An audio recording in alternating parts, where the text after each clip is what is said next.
అందరికీ శుభోదయం. అసలు మనం మానవ జన్మ అనేది మనకు ఒక సూక్తి ఉంది, పరోపకారార్థం ఇదం శరీరం అనేది. అంటే మనం చేయాల్సింది ఏంటంటే ఏది చేసినా కానీ పరులకు ఉపకారం అయ్యేటట్టుగా, అంటే తన స్వంత లాభం గురించే కాకుండా ఇతరులకు ఉపయోగపడేటట్టుగా పరోపకారార్థం గురించి చేయాలని మనకు చెప్తాడు. అయితే మనం ఏది చేసినా కానీ మన స్వలాభం గురించి మనం కొన్ని కోరికలు కోరుతూ చేస్తామన్నట్టు. కానీ యజ్ఞం అలా కాదు. ఏంటిది యజ్ఞంలో ఏమంటామంటే ఇది నాది కాదు, ఇది నీ భగవంతుడి నీకే అర్పిస్తున్నాము అంటే చాలా మంది అనుకుంటారు ఇదేదో కొత్తగా వచ్చింది ఈ అగ్నిహోత్రం, ఈ పేరు కొత్తగా చెప్తున్నారు, మరి ఇంతకుముందు లేకుండే అనుకోవచ్చు. అయితే చాలా మీకు భగవద్గీత అంటే తెలుసు. మరి ఎన్ని సంవత్సరాల కింద శ్రీకృష్ణ భగవానుడు అంటే రాముడు శ్రీకృష్ణుడు, ఇప్పుడు మనం హరే రామ రామ రామ హరే హరే, హరే కృష్ణ కృష్ణ కృష్ణ హరే హరే అనే ఈ మంత్రం కూడా ఎప్పుడు వచ్చింది అనేది అంటే రాముడు కృష్ణుడు వాళ్ళు ఆచరించినటువంటి ధర్మం, వాళ్ళు ఆచరించినటువంటి మార్గం మరి మనం ఆచరిస్తే ఎలా ఉంటుంది అనేది మనకు భగవద్గీతలో ఎంత స్పష్టంగా చెప్పాడంటే శ్రీకృష్ణ భగవానుడు. నేను మీకు శ్లోకాలు చదువుతూ వాటి భావార్థం మాత్రమే మీకు తెలియజేస్తాను, వినండి. యజ్ఞాతాత్ కర్మ నోన్యత్ర లోకోయం కర్మ బంధనం తదర్థం కర్మ కౌంతేయ ముక్త సంజ్ఞమాచరం. ఏది చేసినా గాని అది నీవు ఆశించి చేస్తావు, కానీ యజ్ఞం అనేది పరోపకారార్థం అంటే ఏమి కోరకుండా చేసేటటువంటి ఇదొక సత్కర్మ అని చెప్తాడు. యజ్ఞం కొరకైన కర్మం కంటే ఇతరమగు కర్మము చే జనులు బంధింపబడుదురు. కాబట్టి ఆ యజ్ఞం కొరకైన కర్మమునే ఫలాసక్తి లేక ఆచరింపుము. అంటే మనం ఏది చేసినా కానీ మనకి ఇచ్చేటటువంటి భగవంతుడు తాను ఇచ్చేది ఇస్తుంటాడు, కానీ మనం కోరకుండా చేస్తే అది ఇంకా బాగుంటుందని తెలియజెప్పడం అన్నట్టు. సహాయజ్ఞ ప్రజా సృష్ట్వా పురోవాచ ప్రజాపతి అనేన ప్రస విశ్వద్వమేషోత్విష్ట కామధూతు. అంటే ఇప్పుడు మనం శ్రీరాముని జననము యజ్ఞం ద్వారానే సంభవించిందనేది మన అందరికీ తెలుసు. అంటే పూర్వకాలంలో సహాయజ్ఞ ప్రజా సృష్టి అంటే యజ్ఞం ద్వారానే జనులు సృష్టించారనేది మన భగవంతుడి ఇక్కడ చెప్పాడు.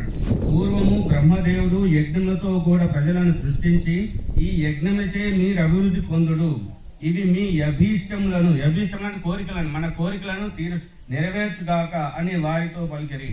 అంటే యజ్ఞం చేస్తే యజ్ఞం ద్వారానే మన కోరికలు తీరుతాయని చెప్పేసి తర్వాత యజ్ఞం ద్వారా పూర్వకాలం లోపల జనులను సృష్టించారు. అంటే సృష్టి నిర్మాణం యజ్ఞం ద్వారానే జరిగిందనేది సుస్పష్టం అన్నట్టు. ఇక్కడ దేవాయాన్ భవతానేన తే దేవా భావయంతు పరస్పరం భావయంతః శ్రేయ పరమవాప్స్యతాం. ఈ యజ్ఞములచే దేవతలను తృప్తిపరచుడు, ఆ దేవతలను మిమ్మల్ని తృప్తి నొందించదురుగాక. ఈ ప్రకారంగా పరస్పరం తృప్తి నొందించుకొనుట వలన ఉత్తమ శ్రేయంను పొందగలరు.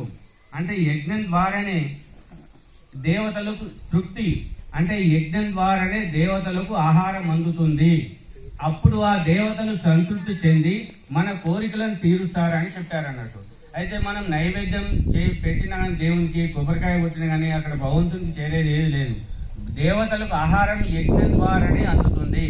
ఆ యజ్ఞం ద్వారా ఆ ఆహారంను వాళ్ళు తీసుకొని వాళ్ళు మన కోరికలు కోరకుండానే తీరుస్తారు. అంటే మనం దేవతలతోనే పరస్పరం అంటే వారికి ఆహారం మనం పెట్టడం, వాళ్ళు మన కోరికలు తీర్చడం అనేది ఇది పరస్పరంగా జరుగుతుందని, దాని ద్వారా ఉత్తమ శ్రేయంను పొందుతారని చెప్పేసి చెప్పబడింది. ఇష్టాన్ భోగాన్ హి ఓ దేవా దాస్యంతే యజ్ఞ భావిత తైర్దత్యాన్ ప్రదాయేభ్యో యో భుంజస్తేన ఏవసాం. మనుషుడు చేయి యజ్ఞములచే సంతోషించి దేవతలు వారికి ఇష్టములైన భోగమనిత్తురు. అట్లు వారిచే ఇవ్వబడిన ఆ భోగ్య వస్తువులు తిరిగి వారికి సమర్పింపకనే ఎవడు అనుభవించునో అతడు దొంగయే అగును. అంటే మనకి ఇదంతా సమస్తం ఈ సృష్టి అంతా కూడా మనకి ఇచ్చింది, భగవంతుడు ఇచ్చినటువంటిది. మరి మనం భగవంతునికి ఏమి ఇస్తున్నాము? సృష్టికి మనం ఏం చేస్తున్నాము? సృష్టి నుంచి ప్రతిదీ తీసుకుంటున్నాం, కానీ సృష్టికి మనం ఏం చేస్తున్నాం అనేది ఇక్కడ అంటే యజ్ఞం ద్వారానే యజ్ఞం చేస్తే దేవతలకు ఆహారము దొరుకుతుంది, తర్వాత ప్రకృతి కూడా మేలు జరుగుతుంది అన్నట్టు.